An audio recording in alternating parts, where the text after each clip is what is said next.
آخری 10 دن میں لیلۃ القدر رکھی ہے، اعتکاف رکھا ہے۔ پہلی امتوں کے لیے یہ نہیں تھا کہ پچھلے سارے گناہ معاف ہو جائیں، یہ ہمارے لیے کہ ہمارے پچھلے سارے گناہ معاف ہو جاتے۔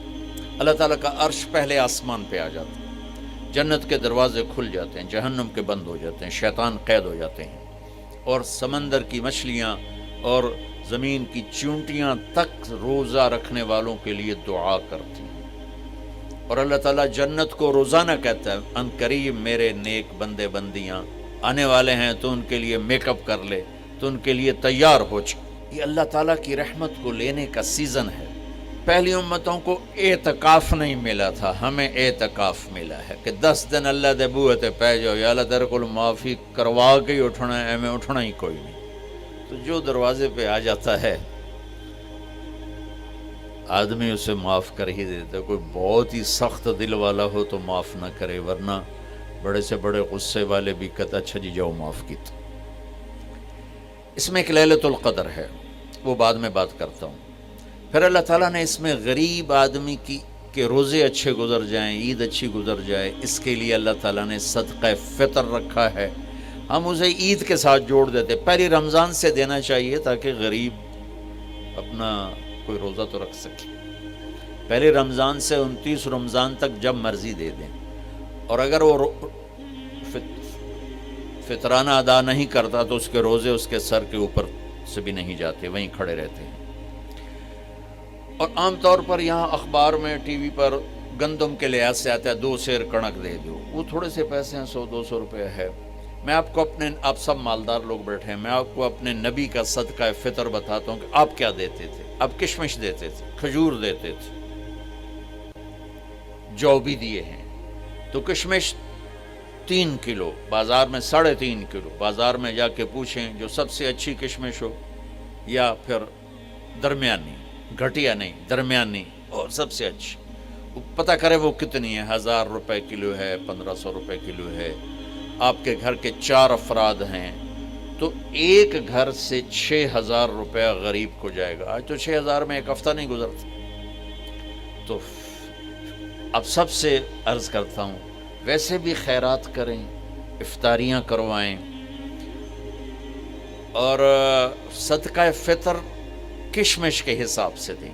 یہ آپ سب بھائی بہنوں کی خدمت میں گزارش ہے۔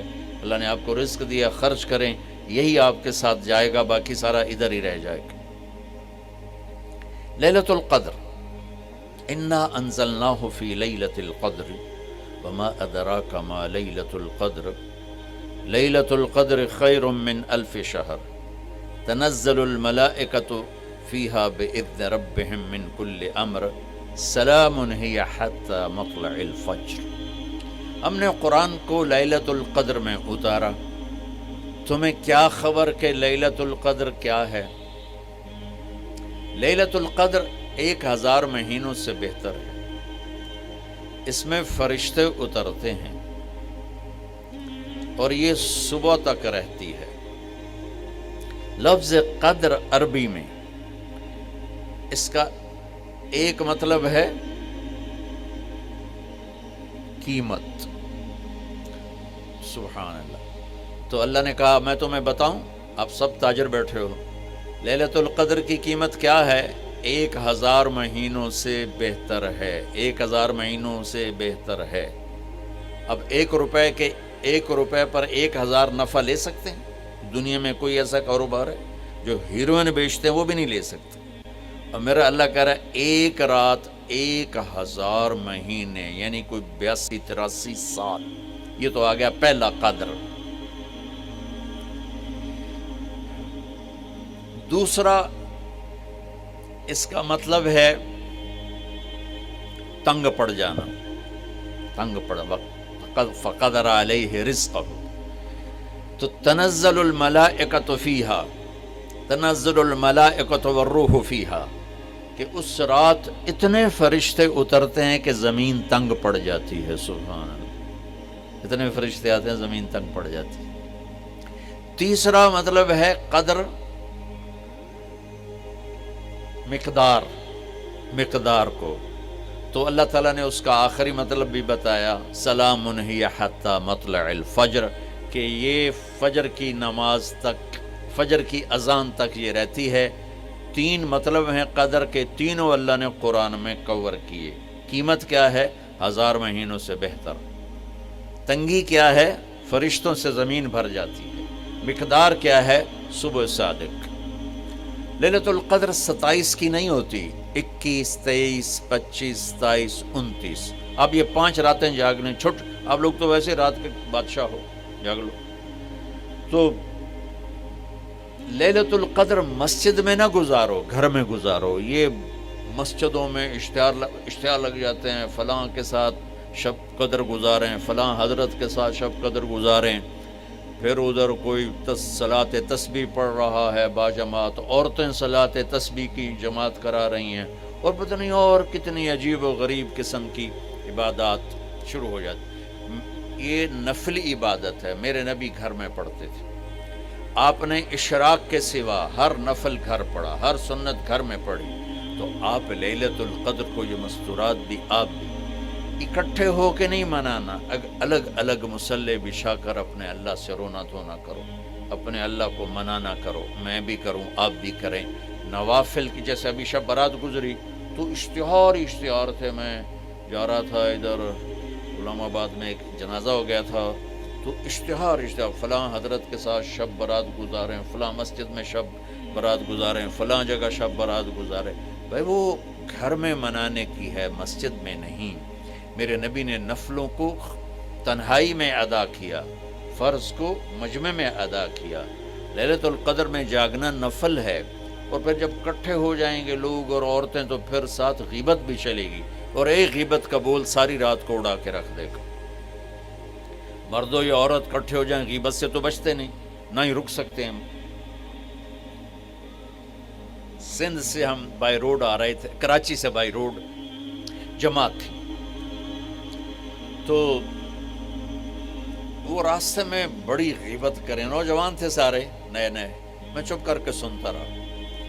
جب کوئی 2 دن گزر گئے نا، تو ہمارے پاس بڑی وین تھی، میں نے کہا بچوں ایک نصیحت کرتا ہوں، غیبت نہ کیا کرو، مذاق کرو، ہنسا کرو، کھیڑا کرو، غیبت نہ کرو۔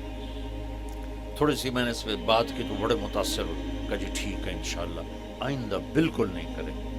کوئی آدھا گھنٹہ گاڑی میں سناٹا رہا، آدھے گھنٹے کے بعد ایک بولے مولانا یہ غیبت نہ کریے تو پھر گلاں کی کریے۔ یہ میرا کلچر ہے، لہٰذا عورتیں عبادت کے لیے بھی اکٹھی ہوں گی تو غیبت شروع ہوگی، مرد مسجد میں اکٹھے ہوں گے وقت ضائع ہوگا، غیبت شروع ہوگی۔ میرے بھائی بہنوں، ہر نفل کو گھر میں گزار، اپنے گھر کو بابرکت بناؤ، اپنے گھروں میں نفل پڑھو، تلاوت کرو، ذکر کرو۔ صرف اشراق کے نفل میرے نبی مسجد میں پڑھتے تھے 2 رکعت، باقی ہر نفل آپ نے مسجد میں ادا کی۔ تو یہ چند چیزیں رمضان کے متعلق میں نے عرض کی ہیں۔ اب ایک بڑی اہم بات میں آپ کے سامنے عرض کرنا چاہتا ہوں، رمضان کی دولت کس سے ملے گی، رمضان کی برکات کس سے ملیں گی، اور کون محروم ہو جائے گا؟ آپ نے فرمایا 4 آدمی ایسے ہیں جن کی رمضان اور شب قدر میں بھی بخشش نہیں ہوتی، بس اس سے ہم اپنے آپ کو بچا لیں۔ کون ہے یا رسول اللہ؟ آپ نے کہا مدمن خمرن، شراب کا عادی، کبھی کوئی پی لے توبہ کر لے، میں اس کی اجازت نہیں دے رہا ہوں، مدمن کا لفظ ہے جو روزانہ شراب پیتا ہے، اس کی رمضان میں بخشش نہیں۔ عاق لوالدیہ، جو ماں باپ کا نافرمان ہے، اس کی بخشش نہیں۔ قاطع الرحم، رشتہ داروں سے لڑنے والا، اس کی بخشش نہیں۔ المشاحن، دل میں بغض رکھنے والا، اس کی بخشش نہیں۔ ہر وہ چیز جو میرے آپ کے لیے نقصان دے اللہ نے حرام کر دی، ہر وہ چیز جو میرے آپ کے لیے مفید ہے اللہ نے حلال کر دی۔ سود حرام کر دیا۔ ہماری پاکستان کی معیشت نہیں، پوری دنیا کی معیشت ڈوبی پڑی ہے، سارے ملک قرضوں پہ چل رہے ہیں، سود نے پوری دنیا کو تباہ کر دیا۔ تو میرے اللہ تعالیٰ نے، آپ دیکھتے نہیں، میرا اللہ کہتا ہے فَأَذَنُوا بِحَرْبٍ مِّنَ اللَّهِ وَرَسُولِهِ، اگر سود نہیں چھوڑو گے تو میرے اور میرے رسول مل کر تمہارے خلاف جنگ کریں گے۔